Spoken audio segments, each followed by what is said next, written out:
Hi, everybody. Welcome to Freight Marketing Gurus. I am Demand Gen, CEO of Virago Marketing and co-founder of Freight Movement. Today, we've got Trey Griggs, founder of Beta Consulting Group, part of Broker Carrier Summit. What's your role there? I'm the director of marketing and I'm a board member. Fantastic. And then apparently the chief encouragement officer. Yeah, I mean, I'm not really an executive. I definitely am much more of an encourager than I am an executive. So I just figured I'd roll with it. Awesome. So I like to kick off with an icebreaker. And so I sent you over a question or some options for questions, and you selected, what is your go-to karaoke song and why? So tell us what you like to sing. Well, it's definitely a throwback to the 90s, but any chance I get to karaoke, I like to start off with Humpty Dance by Digital Underground. So it's something that's unexpected. I know the words. I still know the words really, really well. I can sound like Digital Underground a little bit, and it gets the crowd going, and it makes you move. It makes everybody dance. So that's definitely my go-to. And then I tend to go to some country songs, potentially some 90s one-hit wonder type stuff. But nice. Yeah, Humpty Dance is definitely the go-to to kick off the night. There's some videos out there of me doing that from time to time at different trade shows and things like that. Are they on like YouTube, or you got to like dig? I don't think they're on YouTube. I think that some people took them and posted them like on LinkedIn. So I don't think they're hard to find because it's hard to search for things on LinkedIn. So yeah. I think the secret is safe until I do the next one. Nobody's put it on YouTube yet, but I'm sure at some point that'll happen. It's time to broadcast, like throw it up at the opening keynote at BCS. I would do it. In fact, well, I'll say this: last year I did the first. What did I do? I rapped something to get everybody's attention back after lunch last year. I did like the first verse of some rap. I can't remember which one it was. So you give me a microphone, you never know what's going to happen. I'm definitely open to those things. But it's guaranteed to be a good time. Oh, 100%. Definitely going to get the crowd pumped up. Got to. Awesome. So you have two podcasts, and I kind of feel like, don't take this the wrong way, you're kind of like the grandfather of podcasting in this industry. Like, you started this years ago, just having a Zoom meeting during COVID, right? Or were you doing something with that prior? Yeah, no, I definitely wouldn't say that I'm the grandfather of podcasting. There are people who've been doing it a lot longer than me and do it a lot better than me, but I certainly enjoy getting to do it. Oh yeah, 100%. Yeah. Oh, okay. Yeah, there are people who have been podcasting a lot longer than I have. But again, I'm not saying that I appreciate the sentiment. It's fun. It's one of my favorite things to do. Yeah, Word on the Street is really a party podcast on Friday afternoons. It's at noon Central. It's a live show. There's 8 to 9 of us each week. It's a little chaotic, but really fun. We talk about transportation topics. We talk about pop culture, sports, religion, politics. Really, nothing's off the table, and we have a great time doing that. And so it's a lot of fun. I really enjoyed that show a lot. And then standing out was something I started as a daily live show, and actually really enjoy doing live content. I think it's more authentic. Whatever you say is out there, and so I just think it's very authentic. People know that this has not been edited in any way. And I think people appreciate that, and they appreciate the authenticity of that type of content. So I did that as a daily show for the first year. I did 250 episodes, I think, the first year, and 200 episodes the first year, and it was awesome. I loved it. Loved doing that every day. And then we started to taper it back because this was during COVID when people had a little more time to watch live content. And then 2023 happened and people had no time anymore. So our numbers went down on the live content. We moved more to recorded content, putting it on audio, giving it more on demand so people could watch and listen when they have time. And that's been a good move for us. But I do miss the live content. But that show was a one-on-one show about sales, marketing, and leadership, and a little more topical. We do tend to stay focused on the transportation space a little bit, but I often have people outside of the space. I had Savannah Bananas came on the show. Jared, the president from there, came on the show, and we've had people outside of the industry, but most people are from the industry on that show. So those are the two that I do. I absolutely love it. It's a lot of fun, and hopefully people enjoy the content. Your marketing and sales initiatives. Say that one more time. How do you align the podcast with your marketing and sales initiatives? Yeah, it's a good question. I mean, I think that, people don't understand the value of a podcast for building a brand, for becoming familiar in the space. I think people tend to know who I am now because of that. Also for lead generation. It's a real great way to bring on a prospective customer that you're really interested in working with, let them tell their story. You get to know each other, and then there becomes even greater familiarity. And so it all kind of plays together for building the brand, for getting our message out there in terms of who we are. and also for meeting people in the industry that maybe would be difficult to meet otherwise. So it serves several purposes, and that's worked really well for us. So do you think companies should implement their own podcasts, or should they focus on joining podcasts? What do you think they should do? Because I've talked to a few companies that are like, we should start our own podcast. I'm like, it's more than just like, let's just talk to people. It's like, who are you going to have on? Then there's a whole production to it. And you got to have somebody who could do the editing, or somebody who can post it, and like all these things. It's not just like, hey, jump on and record a call and you're good to go. So what's your advice in terms of a company right now that's considering starting a podcast? So to both of your questions, should a company consider starting a podcast, and should a company go on and be a part of other podcasts? The answer to both those questions is yes. And here's why I would say that. I believe the podcast today is the blog of 2005. And in 2005, people like, should I start a blog? Should I do it? And of course, there's a commitment level to it. But in having a blog, you're able to control the narrative. You're able to enhance your SEO. You're able to show yourself as a thought leader or industry expert in certain areas. And it's just another tool that can be used in other marketing platforms as well. You can use parts of a blog on social media. You can record the audio of a blog and put it in audio format in some form or fashion. So back in 2005, companies were like, should I start a blog? Yes, you should. You should at least think about it. You should consider it as a part of your strategy. So today, should people do that? 100%. Companies should have a YouTube channel.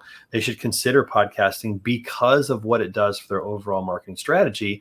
It provides more content. It provides more conversations. It provides another look into who people are. One thing that people like is just listening to other humans talk. There's a comfort level and a familiarity that comes with that that's different than reading a blog. Reading a blog is not bad. It lets you into the mind of somebody. But then when you get to see that person and listen to them speak, it creates that familiarity even more and that trust even more. So I would say 100% companies should definitely be a part of podcasts and go on shows when they can, because it's great content for them and for the podcaster, and it's a way to get your message out there. They should also consider starting a podcast.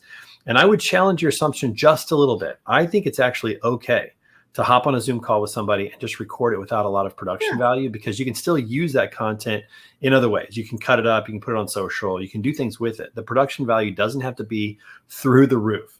Right. But at the same time, you can do a high production, high value product using the technology that's out there, like Riverside and StreamYard and Restream and these platforms that do a great job. We're using StreamYard today. It's an easy platform to use. It's not that expensive. And so companies can have good production value without putting a lot of effort into it. I would agree with you on this, though. Who you have on the show matters. The guests and the content is what makes or breaks a show. Now, I would say this too. You have to think, what is your purpose in having a podcast? Is it to build an audience? Is it to create content? Is it a little bit of both? Is it to meet people, like I said, from a lead gen perspective and have an opportunity to spend time with them? So again, knowing your purpose and knowing why you're doing it will certainly help the direction of how high the quality the production value is and those types of things. But I would definitely say every company should consider it, because it's another part of the marketing strategy that helps get the message out, create familiarity, create trust. There's really not a lot of downsides to it, unless the conversation is just so dull you can't listen to it. And so again, well, I took a couple notes when you were talking, because you were talking about building credibility and trust. And in 2005, companies were using blogs to do that. Now in 2024, some companies are like, hey, Mr. ChatGPT, write me a blog, right? Right. So now this is a platform that is really true authenticity. There is no AI running this show right now, or having this conversation, or saying these things. So I think that's really important too, to notice that, like, this is very human and real. And my favorite word, authentic. And what I aim to do with my podcast is just provide value. I don't know if it's necessarily content. Yes, I use it for content. But honestly, I hope somebody listens to this podcast or sees one of the clips and says, oh my God, that's a great piece of advice. I want to do that. I don't talk to prospects. I don't do this just to produce check boxes of content on my calendar. Like, I talk to people who are doing really cool stuff. And I'm like, would you share your secrets? Because I feel like we're many times in these like disparate, like, you go to a show and if you see a lady, chances are that's a marketing person. No offense, but if you go to one of the transportation shows, chances are that's the case. But my thing is, why aren't we going to the shows and all the marketing people getting together and like hanging out and stuff? Why are we all in these silos when we can help one another and share insight that helps the other person just do better? And so I just don't think there's anything that's like, this is my secret sauce and I'm just going to hold it so close to my chest and not tell anybody, even though it'll help people do a better job and move the industry forward. So, I mean, that's my thing. And when it comes to, products competing on the market, I feel like may the best solution win. Ultimately, it's going to kind of come down to integrations, playing in the ecosystem, meeting needs and requirements, functionality, things like that. So even if I talk to a competitor and we say, hey, this show was really great for lead generation, and you go to the show, like, I hope that works out well for you. And at the end of the day, the best solution will win. I mean, whether that's right or wrong, like that's how I kind of feel about the network in the industry, is that I would rather be supportive of everyone and share insight instead of hold it all in and be like, this is mine. Yeah. And then one last note on podcasting that I think goes overshadowed or overlooked is the fact that every person has a unique story to tell. I really believe that the stories that we live in life are not meant just for us, but they're meant to be shared for inspiration, for encouragement, for education, whatever it might be. Like, everybody has a story to tell. And a lot of people go, oh, well, my story's not this or not great or whatever. But that's just not true. I love listening to people's stories, and there's a lot of value that comes from every person's experience. And when they share that, it really enhances humanity overall. And I think that's just an aspect of podcasting that often gets overlooked, is the opportunity to tell some stories. I'm sure we'll tell a couple stories from my experience and from yours today that hopefully will encourage or inspire or help somebody with educational knowledge or whatever it is. And I really like Nate Schutz's podcast, that like people get on there and tell their story, and it's real and raw, and I love it. I love people sharing their story. So we've had this conversation a few times about SEO, and so I want to tie in the SEO to the podcasting. Is there value in podcasting for SEO? Because if I'm recording it and I'm putting on YouTube, sharing it on social, but it doesn't reside on my website, how is it contributing to the optimization of my site or brand?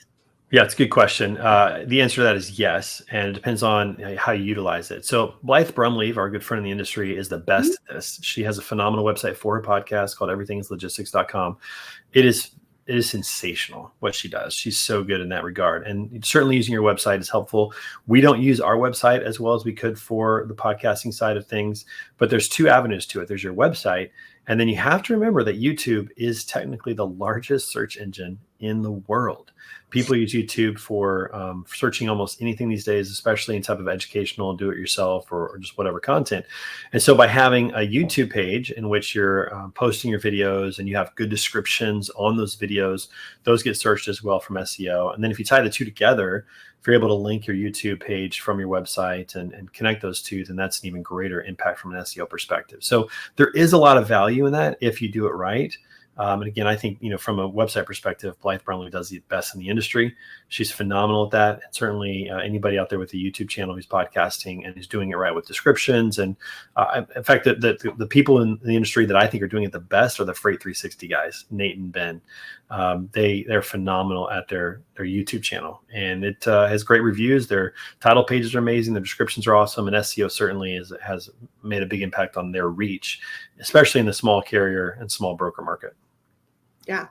So kind of continuing the conversation with sales and marketing, let's talk about pitfalls for a second. Where do sales organizations usually trip themselves up, like in how they integrate or collaborate with the marketing teams? Well, let me start with this.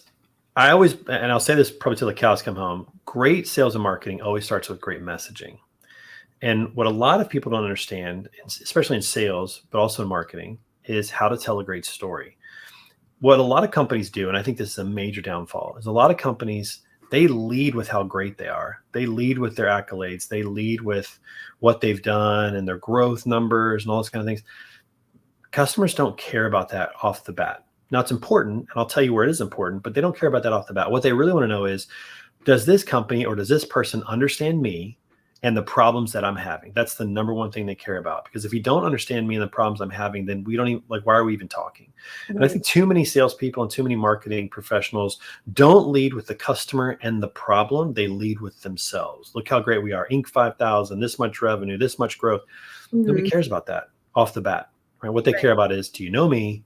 Do you understand my problem? Number one. And then the second part is, are you actually qualified to help me solve that problem? Can you do something, create something, sell me something that will solve this problem? And that's where credibility comes in. So we always teach our customers and try to get them to understand the nuance between the hero and the guide. The hero is always the customer, and you are simply the guide. You're a qualified guide. Think of it like taking somebody on a hike or up a mountain. Like, they're the hero that summits the mountain.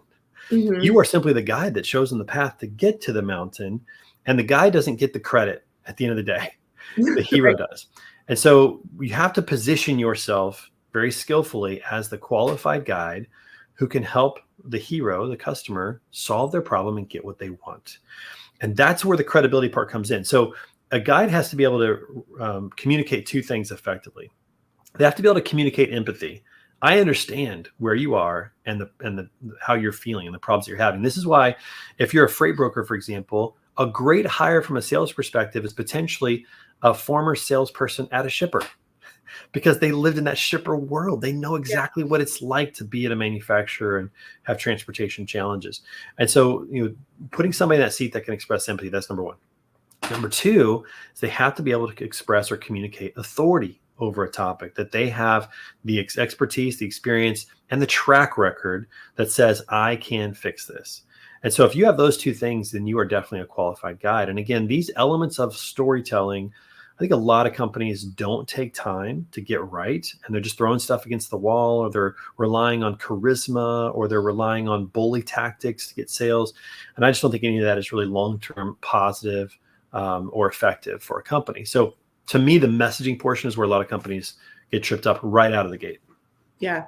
So as the guide tied to consulting, we totally skipped over Beta Consulting Group and introducing you and your company. So let's just step back and tell us, who's Trey Griggs and what is Beta?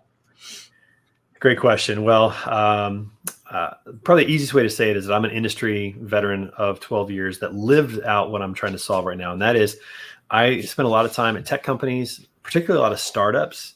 And obviously I was at Lean. That wasn't a tech company, but it was kind of still a startup in many ways. And I suffered through and struggled through not having the marketing support that helped with sales. Marketing and sales are supposed to go hand in hand. They're supposed to work together. And in my mind, they're synonymous. They're one thing. I often challenge people, try to sell something without marketing it. It's impossible. You can't do it. They go hand in hand. For sure. But there's a misconception of what that looks like in working in concert with one another. And a lot of companies value sales. I'm just going to hire sales guys. They're going to go get me sales. But they don't value the marketing that actually accelerates those sales. And here's probably the best way that I can put it as an example is, I'm a big fan of the Kansas City Chiefs. Patrick Mahomes, I think, is one of the greatest quarterbacks of all time, certainly in the league right now. But one of the things that makes Patrick Mahomes great was that he was put into a great system. He was put in the Kansas City Chiefs. They've got a great offense, got a great coach. They got a great scheme, great leadership. And that helped him become really great at what he does. If you would have taken Patrick Mahomes and put him into a New York Jets organization where they didn't have great structure and great leadership and great coaching, I don't think he has the career that he has today. And I think that's the same for salespeople. When you hire a great salesperson who's very skilled, but you don't give them the marketing support, they eventually get burnt out and they leave. They get frustrated. And so building the sales engine is incredibly important for salespeople to to thrive and to achieve.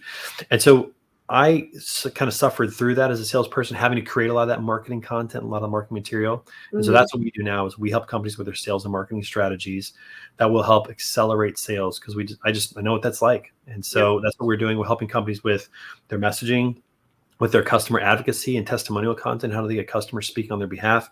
Trade show strategy. I think companies spend way too much money on trade shows, don't get the return, don't have a great plan going in of how they're going to stand out and really make an impact.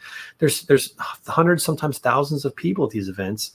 How are you going to be remembered? How are you going to stand out? A lot of companies just don't think through that. So we're helping companies with all of that, because at the end of the day, it's all about driving sales faster, shortening the sales cycles, building trust faster, building more of that social proof into what they do. That's what beta consulting It's so does. important, and that really helps them differentiate and instead of discount. And I think that's huge. And you see some of these companies at shows stand out with like different things that they do as like a team, like showing up in a team jersey or showing up in matching shoes, like give people something to talk about, right? Yes. And then you see that some companies just show up and do the same thing they've done year after year after year. They're just there. Because it's easy. It's easy. And you definitely see the difference. And sometimes it's in what they wear, like you said, sometimes it's in what they say or a campaign idea that they have, Sure.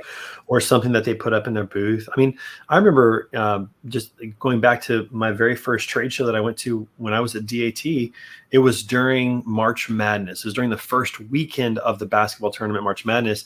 And so there's, 32 games in the day, and people are betting on it, and they got their brackets and they want to know. And we're at this trade show and everybody's there. So what we did was we put a TV up in our booth and we streamed the games. Yeah. And like every 10 minutes, the booth would be filled with people that want to see the end of a game that they've got, on their bracket or whatever. Yeah.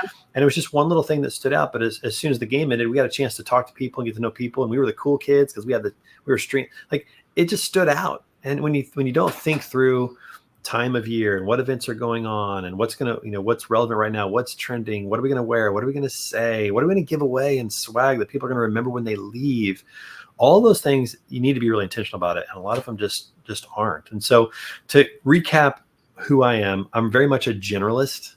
I'm very much a sales and marketing consultant that's very creative with ideas. And so having me come in and being in the room and thinking through ideas and strategy and creation of what needs to happen next is where I'm most valuable. And then I work with a lot of partners like Virago Marketing on the execution side, because I'm not the best person to manage your social media.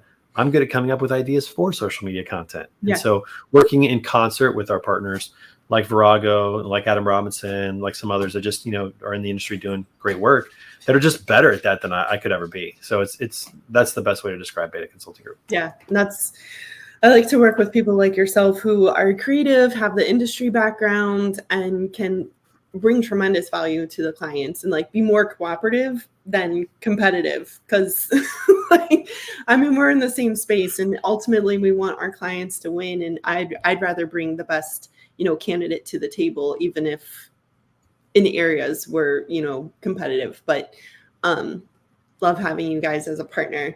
Speaking of consultancy, what do you think is the biggest risk for companies that don't leverage outsourced partners for advice, counseling, coaching? I think the biggest risk is getting stuck because you run out of ideas. You see the same thing over and over. Sometimes just being so close to your product or service, it's hard to kind of get the full picture. It's like the saying, you can't see the forest for the trees. You're just too close to it to actually maybe see what's going on. I see this a lot of times with messaging. It's really hard for companies to message themselves because they know so much about their company and about their product. How do they simplify that into one cohesive message without just like going like the show up and throw up mentality? How do you do that from a marketing perspective when you know so much? These are the areas where a lot of companies get tripped up when they don't use an outsourced resource for these types of things, but also just the scale of it all. Like when you work with an outsourced agency, you get a team for the price of one. And a lot of companies don't necessarily understand that. Now, I'm not saying companies shouldn't have any marketing people in-house. I think that the ideal situation is to have maybe one or two in-house who are playing quarterback and running the show, but have these outsourced partners that can get things done fast, who have expert, areas of expertise. For example, you might be a marketing person who really has a strong bent towards SEO. Like that is your strength. SEO in and out. That's what you love to do. But when it comes to managing and doing social media, maybe that's just not your strength.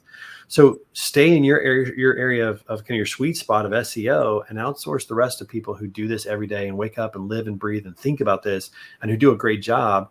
Because the cost, benefit ratio of hiring somebody for something like that or trying to learn it yourself is not there. Could you learn how to manage social media? 100%.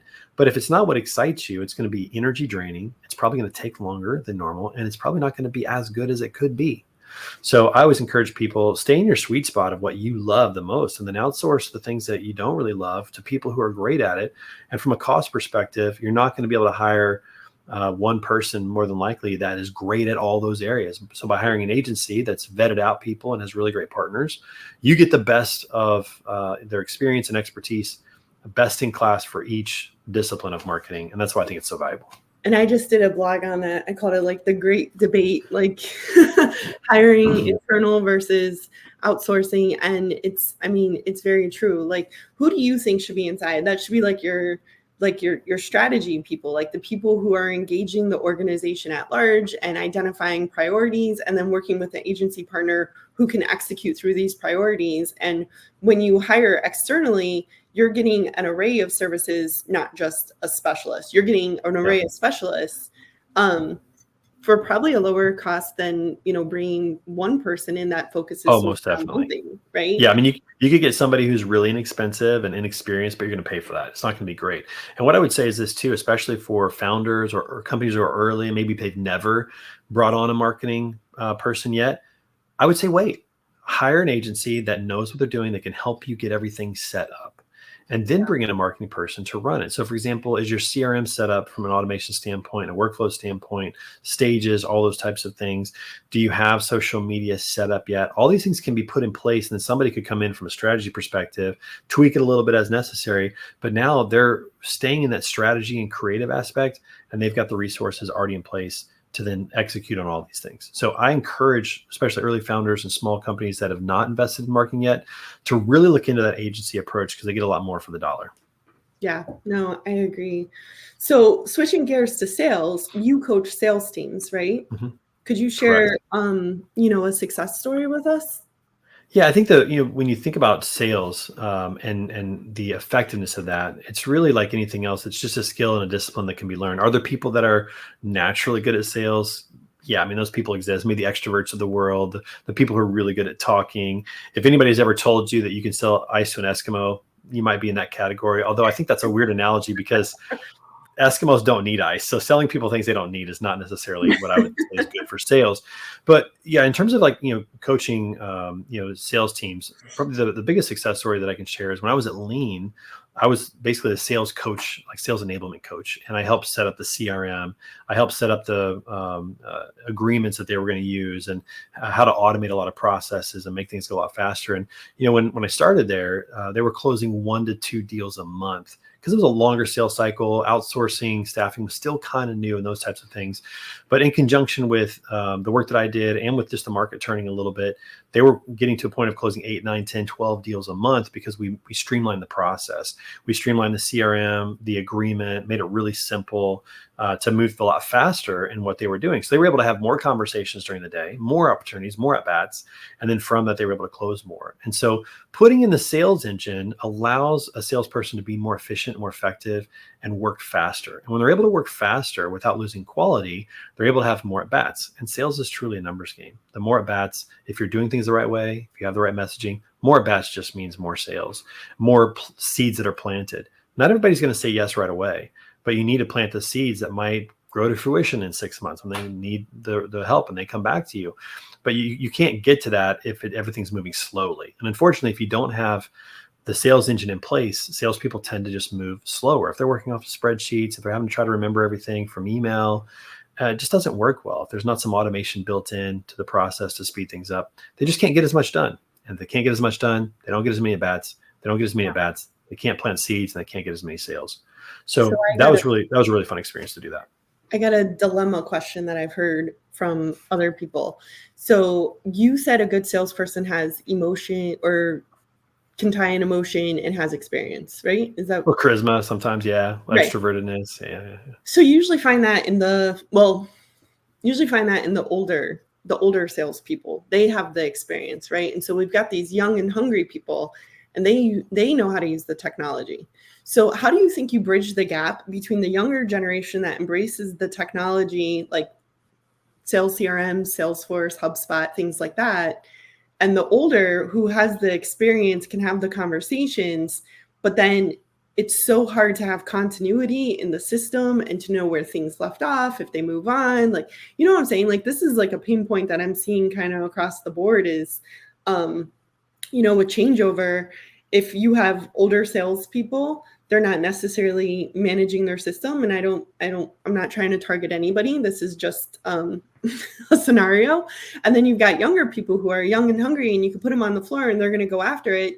But they also don't know the business like the older people, or they're kind of going at things a different way, but they're the ones who are on top of their HubSpot CRM and understand how technology plays into their role and how important it is?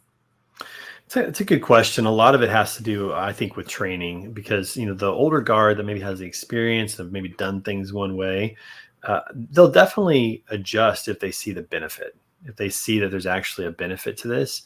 And so if you can say to somebody who's been doing this for a long time, hey, we can increase your opportunities by using the system, then you potentially get some crossover for them to do that.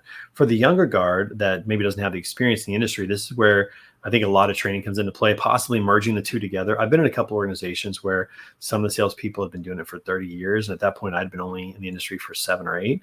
And so we had that dynamic that was going on. I think if you do it right, you can merge the two together and get the benefit of the experience and the knowledge of people that have been doing it a long time for the younger people. And then obviously just the training of how to utilize the system. It's interesting to me that most salespeople don't like change. They don't like to be told what to do. They don't like change. And I think those qualities are actually what make them great at being an individual contributor, but it makes them difficult sometimes to make adjustments. And so there has to be a carrot. There has to be a reason. There has to be a benefit to it. And so from a coaching standpoint, from a training standpoint, when you look at these systems that you want them to use well, why do you want them to use these things well? Well, because it creates less division and less chaos. It creates clarity in terms of who owns what opportunity. It creates clarity in terms of where an opportunity is or where it died and where it might be picked up later. And those records are important. I remember this when I was at one of the stops along the way. They had just bought Salesforce, and the people who were using it before I got there were older than me. They'd been there for a long time, and nobody taught them how to use it. They were using notes in Salesforce for everything. Well, if you're a Salesforce user, you know this. You can't search for anything through notes. You can't report on anything through notes. Yep. And so everything was just siloed in these little bubbles within the CRM and not used effectively. And so to me, it always comes back to a training issue. If you train people the right way, if they know how to use it, they know why they're using it, then they're more likely to use it, especially if there are benefits for using it. I remember when I was at DAT, and the CRM training lasted almost a month. That I literally did nothing but CRM training, because if you knew how to use the CRM, then you could work faster. You didn't create problems within the team. Everybody knew whose opportunity was whose, and who had a right to it. It just simplified everything, but the training was really critical. I learned a lot about the value of training from that experience. Yeah, and I think training is kind of like part of the culture, like making sure that you know what you're doing at the job, right? So what role does culture play in marketing and sales strategies? Well, I think culture is created many times by sales and marketing team, by the ownership that starts with that. Let me give you a couple of examples in regards to that. Mission, vision, and core values is something that either founders just don't do because it's like they don't have time, or they don't think about it, or whatever. Or sometimes they do it to check a box, like, okay, I did this, but they don't live by these things. Right. And these are the things that create culture. Like if you think about mission, I mean, what is a mission? If you think military, like a mission is like, this is our focus. This is the reason we are doing this today. And anything outside of this is a distraction. But this is our mission, our North Star. And so when you have a company that has a very clear mission that's easy for everybody to memorize and understand, and you talk about it consistently, then you've created a North Star by which everybody can make decisions to say, that's not aligned with our mission. I don't think we should do that. And it keeps moving everybody forward. Same thing with a vision. Why are we doing this? What's the future going to look like when this is all finished? What are we reaching for? What do we want to have when this is done? When we achieve our mission, what's the vision? What actually happens? What do we see? Right. And core values are the things that you will not compromise on, the things that you will hire people for or fire people for. And when you have those things aligned and you're talking about it all the time, you're reminding people about those things that are important and living out those things from a leadership perspective, it puts everybody on the same path and it creates culture. Right. And so a lot of people don't do that. And they don't take that seriously. And so to me, mission, vision, core values is a marketing exercise that helps create culture. And then it goes back to the messaging side of things. How are we communicating about who we are and what we do and what kind of company that we want to be?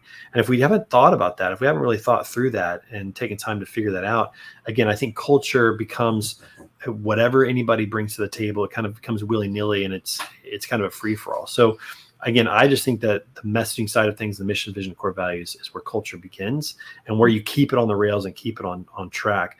as a good example, I'm a big fan of Savannah Bananas, and one of the core values that they have is always experiment. And so they preach that over and over, and they have their people constantly experimenting with new things. If somebody has an idea, they figure out how to do that. You know what I love about that is it's unique.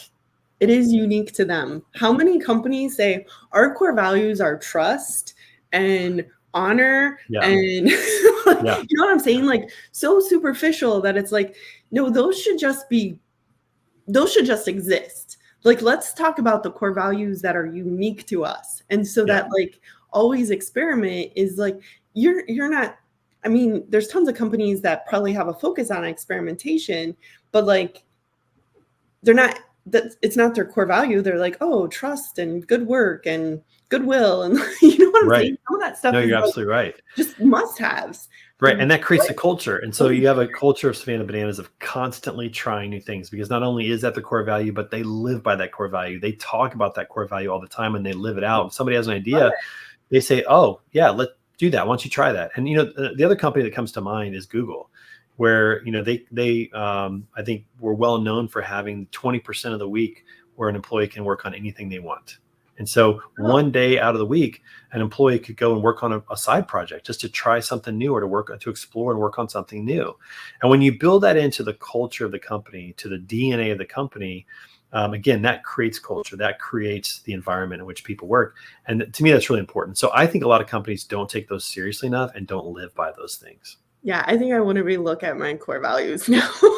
not that I have bad ones. I think that I want them to be more like ingrained in the DNA and like who we want to be, and not just like we want to meet deadlines. Right. No, I mean, it's a good reminder for everybody to do those types of things and to figure that out, because I think that, again, a lot of times people they just forget them. They kind of set them off to the side. It just happens, you know, and it's not always intentional. It just happens. So being more intentional about it, I think, is really critical.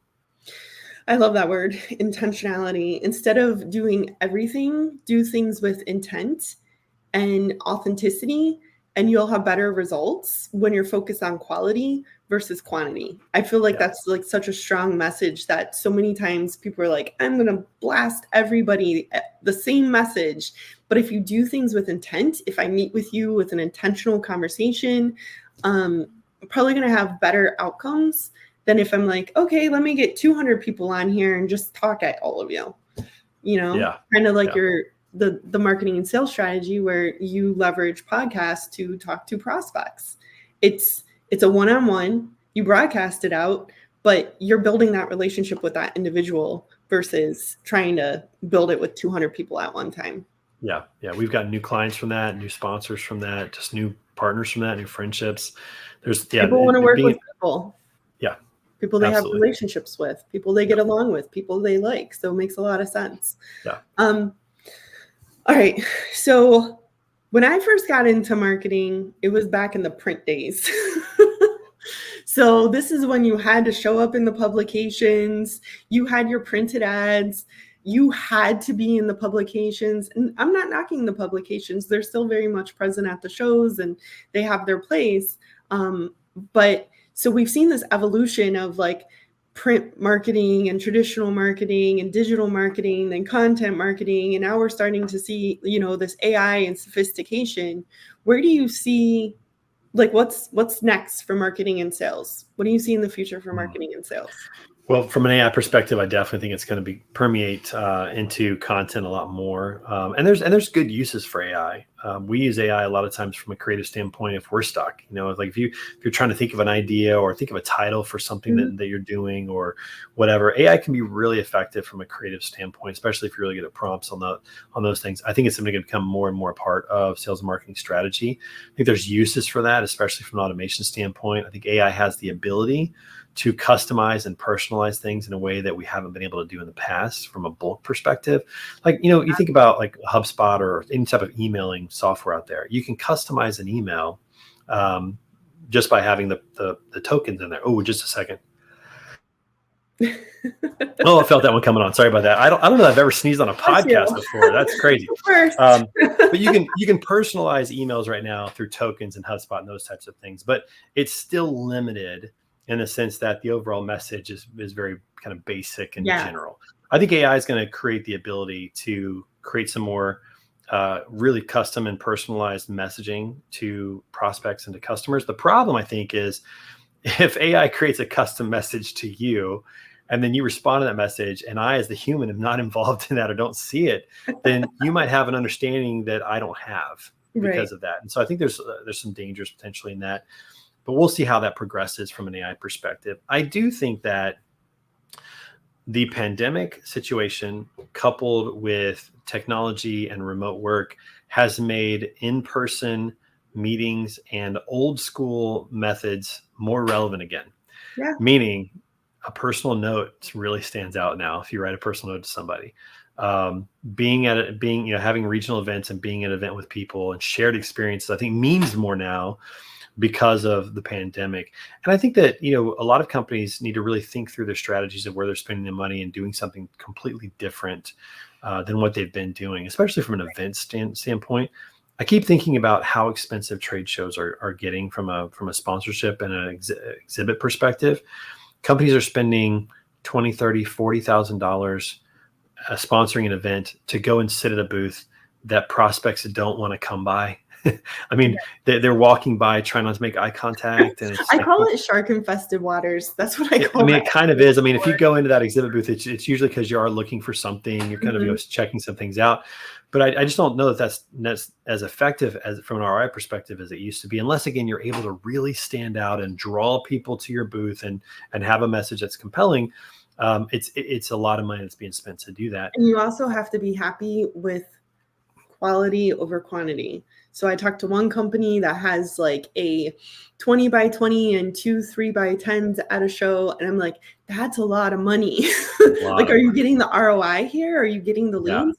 And they're like, we got 2 leads. The ROI is 10 times. So if you can change your thought process to think about it that way versus I went to the show and got 30 leads, then you're better off. But still, well, and I would say that there's 2 things that I would encourage people to really consider is, like, for example, one of the reasons at the Broker Carrier Summit that we do sponsorships differently is we have sponsors and we have vendors that it's in the show, but we don't have a booth or kiosk for them to sit at. We want them to be in the show. We want them to be at the tables, in the breakout sessions, and having these conversations, because then you get to hear really what people are struggling. You get to create organic relationships. And what really shocked me, I didn't really think this was going to happen, just to be really honest. At the Tampa Bay Broker Carrier Summit, it was a great event. It was definitely a new way of doing things. I couldn't, it was really refreshing to have these conversations. But I was concerned about sponsors getting the value. And I remember after that, 2 sponsors in particular came up and said, we have more high quality leads from this event than in any other event we've been to, including like TIA and others. And I was like, in my mind, I was like, how is that possible? Like that actually shocked me.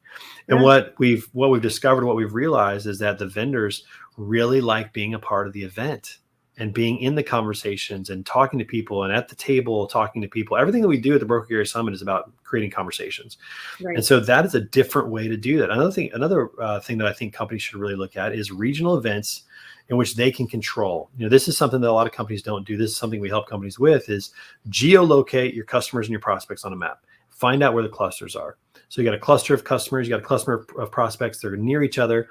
Have an event in that city that you host that's unique, that's fun, that's maybe high end, something they wouldn't do for themselves usually, something that is really the exception. Invite a third of the invitees should be customers, 2/3 should be prospects, and let them talk for 3 to 4 hours at the event. At the end of the night, your prospects are going to be like, hey, we need to get this going, because your customers sold it for you. Right. Like, a lot of people don't think about some of these types of strategies. It doesn't take a lot of work, and it doesn't cost more money than what you're spending on trade shows and those types of things. And you control the whole narrative in the event. And it's your customers with your prospects talking about you. I think it's a way better use of money than trying to get lost in a crowd of 100 vendors and try to stand out. And that's what we're doing with Freight Movement, creating that opportunity for people to have those geo-local events, invite the industry, mix and mingle, have conversations, and you never know what's going to come out of a conversation. Partnerships, integrations, leads, HR, recruiting, you have no idea. But my experience, like, I went to a large show, 2,500 people. I met 20 people because I'm rushing off to my next event, or I got to be here, or I got to do this. Right. I go to a local industry event. It's restaurant, quaint, whatever, 50 to 100 people there. I meet 50 to 100 people and I have 50 to 100, new contacts and or new connections. And I could tell you from the event that we had, partnerships were made, opportunities were created, revenue was generated. It happened. All you have to do is create the opportunity for the conversation. Yep. And I think that just to sum up the future, as technology and AI becomes more and more involved with sales marketing, I think the human touch becomes more valuable. Yeah. So that's what I think is going to happen. I think it's, we're going to use technology and we're going to be more effective and maybe more efficient in what we're able to do. But again, I think the human touch is going to stand out even more, especially with high quality opportunities. Yep. 100%. I agree. So switch gears here for a second. Tell us about barbershop music. What is going on? Well, for people who aren't aware of barbershop, you may have seen it on television shows in the past. Jimmy Fallon has done some barbershop stuff with Justin Timberlake on The Tonight Show. But essentially, it's 4 voices. It's completely a cappella.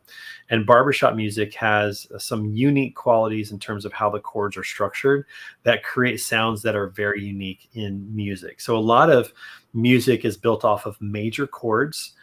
Chords that kind of sound clean and feel really good. Horror movies are often made on a lot of minor chords because it has that minor feel to it.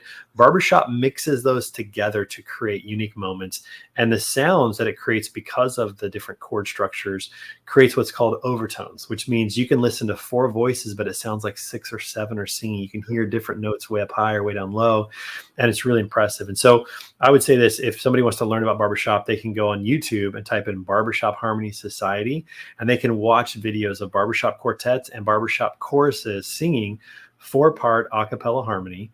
And once you get into it, especially if you're really into music, it's very addictive because the chords, it's kind of like when you play golf and you hit a really good shot, it kind of gets that feeling up your arms. It just feels really good to hit a good golf shot. It's the same thing for me with barbershop music. When you hear these chords, it just makes you feel a certain way and you just want to feel it again and again and again. So it's very addictive for me. It's a wonderful thing. I'm a part of the Ambassadors of Harmony here in St. Louis. We're a 150 man chorus. We have other choruses here in St. Louis called the Visions of Harmony. That's a female chorus. They've got about 70 people. We have the Recruit, which is under 25. I can't even think of the words, but basically it's all voices chorus at that point. So mixed gender chorus. And we compete at the international competition every summer in July. In 2023, we won the gold medal among 37 other courses worldwide.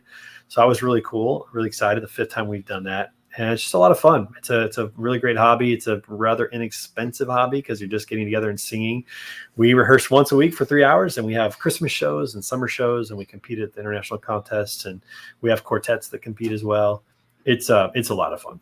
That's awesome. I remember walking down the streets of Las Vegas and you told me that, and I'm like, what? That exists?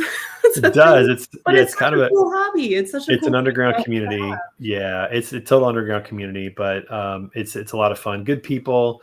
It doesn't matter who you are or what you do. If you can hold a note, then you can participate, and it's a lot of fun.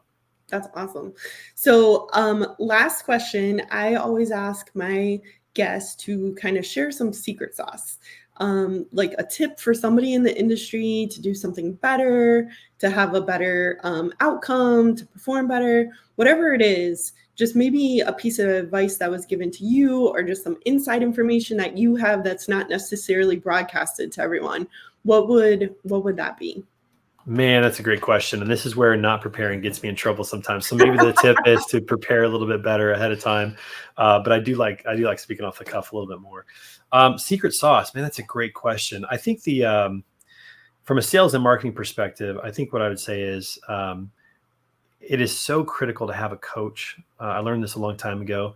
The best athletes in the world, the best performers in the world, they all have coaches who help them be better. They understand the value of outside help. And it still blows me away that, for example, Tiger Woods has a swing coach. He's the best golfer that's ever played the game. He knows more about golf and has forgotten more about golf than most of us would ever know. He's just phenomenal, and yet he has a swing coach. Tom Brady had a throwing coach. The greatest quarterback of all time had a throwing coach. And so it's not, I don't know if it's secret sauce. What I'd say is this, I'd say pour into and value outside voices to help you become better. Outside help doesn't always have to be outside. It could be somebody within your organization, but somebody maybe that's not in your seat who can help you out, especially somebody who's been there before, who's done what you've done. So having coaches and having outside help, in my opinion, is one of the biggest things that we as adults, for some reason, don't think that we need. Our entire childhood, we have coaches along the way. We have voice teachers. We have instructors for orchestra, violin teachers. We have all these people who coach us to be good at something. And then we graduate, and for some reason we think, we don't need coaches anymore. We don't need any more help. And so I would just say that having outside help, having outside coaches, having outside people with different ideas is incredibly valuable. And when you think that you don't need that, I think you're just limiting so much what you can do. I love working with companies that, for example, value what I do. They just say, hey, we could use some ideation or some help. Let us tell you what we're doing. What do you think we should do? And then ideas almost always come from that. Sometimes they're mine. Sometimes they're theirs that I help pull out. Sometimes it's a half-baked idea that we're able to fully bake together. But again, just having outside help, having outside coach is incredibly valuable from a sales and marketing perspective, from a business leadership perspective. I have coaches that I talk to once a week that just help me with my business because I'm just, I'm still learning. Still learning this stuff. I don't know everything about business.